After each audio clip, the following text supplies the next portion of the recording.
میں ایک کتاب پڑھ رہا تھا جس کا نام 1 بلین وکٹ تھاٹس یعنی 1 بلین شریر سوچیں ہے۔ اسے گوگل کے چند انجینئرز نے لکھا ہے۔ اس کتاب میں وہ گوگل پر ہونے والی 1 ارب گوگل سرچز کے ڈیٹا کا جائزہ لے رہے تھے۔ اور آپ تو جانتے ہیں کہ آج کل انٹرنیٹ پر فحش مواد کی کمی نہیں ہے، لیکن تناسب کے لحاظ سے جب انٹرنیٹ پہلی بار ایجاد ہوا تھا تب کے مقابلے میں اب یہ مواد بہت کم تعداد میں موجود ہے۔ یہ بہت دلچسپ فیکٹ ہے کیونکہ تحقیق سے یہ پتہ چلا ہے کہ انٹرنیٹ اور ٹیکنالوجی کی ترقی میں ایک اہم کردار نوجوان مردوں کی جنسی طور پر اشتعال انگیز تصاویر سرچ کرنے کی خواہش نے ادا کیا تھا۔ یہی وہ چیز تھی جس نے انٹرنیٹ کو شروع کے دور میں ترقی بخشی۔ خود سے ہی پوچھ لیں کہ کیا آپ نے 15-20 سال پہلے کبھی ایسا مواد انٹرنیٹ پر سرچ نہیں کیا؟ حالانکہ تب تو انٹرنیٹ بہت مہنگا تھا اور اتنا عام بھی نہیں تھا۔ بہرحال پھر گوگل نے مرد اور عورتوں کے فحش مواد سرچ کرنے کے ڈیٹا کو الگ کیا۔ اس کے بعد انہوں نے پھر خواتین کے جنسی تخیلات کے پلاٹ کا تجزیہ کیا۔ آپ یہ سوچ رہے ہوں گے کہ بھلا گوگل کے سائنسدانوں کو کیا پڑی ہے کہ وہ ایسا کام کرنے لگ گئے، کیونکہ سماجی سائنسدان تو کبھی کوئی ایسا کام نہیں کرتے۔ وہ شاید لوگوں کی اخلاقیات کے بارے میں بہت زیادہ فکر مند ہوتے ہیں۔ لیکن بہرحال جب گوگل کے انجینئر سائنسدانوں نے خواتین کی جنسی تخیلات کی سرچز کے ڈیٹا پر انالیسس کیا تو انہوں نے ڈسکور کیا کہ بنیادی طور پر ہر عورت خود کو معصوم، نیک نیت اور خوبصورت تصور کرتی ہے۔ جنسی اور رومانوی تخیلات میں وہ ایک ایسے مرد کو تلاش کرتی ہے جو کہ مانسٹر جیسی عادات اپنے اندر رکھتا ہو، اور اس مانسٹر کی 5 قسمیں ہو سکتی ہیں جنہیں انہوں نے پھر 5 کلاسیکل مانسٹر مردوں کی کیٹیگریز میں تقسیم کیا ہے۔ تو ساتھیو، اگر آپ کو بھی مانسٹر بننا ہے تو آپ ان 5 میں سے کچھ بھی بن سکتے ہیں۔ نمبر 1، ویمپائر یعنی خون چوسنے والا مانسٹر۔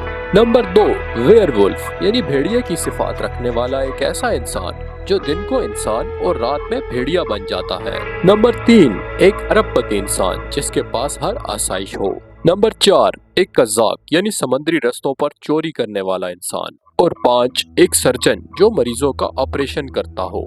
اب آپ کو یہ سن کر عجیب لگ رہا ہوگا کہ آخر ان سب کے درمیان ربط نہیں بن رہا، لیکن اگر آپ غور کریں گے تو تمام کرداروں میں آپ کو ایک چیز کامن نظر آئے گی، وہ یہ ہے کہ لوگوں پر غلبہ حاصل کرنے کی صفت۔ آپ کو شاید سن کر یہ عجیب لگ رہا ہوگا، لیکن زیادہ تر خواتین انہی مردوں کو پسند کرتی ہیں جو ان پر جنسی طور پر غالب آ جائیں۔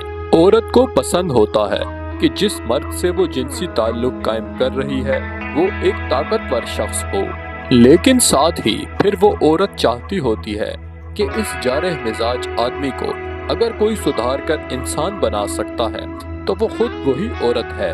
شاید یہی وجہ ہے کہ ہلک جیسی فلموں میں ایک درندے کو سدھارنے کے لیے عورت کا کردار نہایت پاورفل ہوتا ہے، یا پھر شاید یہ خواتین کا ایک ہیرو افسانہ ہے جس میں ان کو ایک طاقتور مرد سے محبت اور ایک جنسی تعلق قائم کرنا پسند ہوتا ہے۔ اب ذرا خود ہی سوچیں کہ کسی ایسے شخص کو سدھارنے میں بھلا کیا مزہ جو پہلے سے ہی سدھرا ہوا ہو۔ یہی وجہ ہے کہ زیادہ تر خواتین کو ایک سیدھے سادھے سدھرے ہوئے انسان میں کوئی دلچسپی نہیں ہوتی۔